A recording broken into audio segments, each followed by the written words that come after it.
जब से पवन सिंह का ये वाला वीडियो वायरल हो रहा है, पवन सिंह का और जरीन खान का, और इतनी ज़्यादा इस गाने को हाइप क्रिएट किया जा रहा है, मतलब बड़े लेवल पे शूटिंग हो रही है, नो डाउट।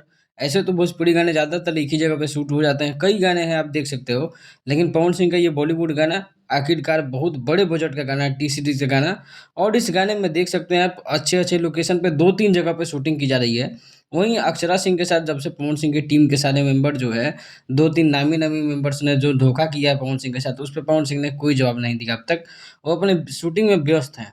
उनका और ज़रीन खान का जो बॉन्डिंग दिख रहा है, काफ़ी ज़बरदस्त दिख रहा है। और ये शूटिंग की कुछ तस्वीरें हैं, जो आप देख सकते हो। सामने पवन सिंह और ज़रीन खान मॉनिटर के सामने बैठ कर के किस तरह अपनी सीन को देख रहे हैं। और ये रात का भी सीन है। ऐसे तो 2-3 शिफ्ट में इस गाने की शूटिंग हो रही है, और हर शिफ्ट से गाने की कुछ तस्वीरें सामने आ रही है। ज़रीन खान सलमान खान की एक्स गर्लफ्रेंड है। एक समय में सलमान खान और ज़रीन खान एक साथ थे। ज़रीन खान को बॉलीवुड में लाने वाले सलमान खान ही हैं। दरअसल कैटरीना कैफ की डुप्लीकेट भी माना जाता है ज़रीन खान को। आप अपनी राय कमेंट बॉक्स में ज़रूर दीजिएगा। Thank you.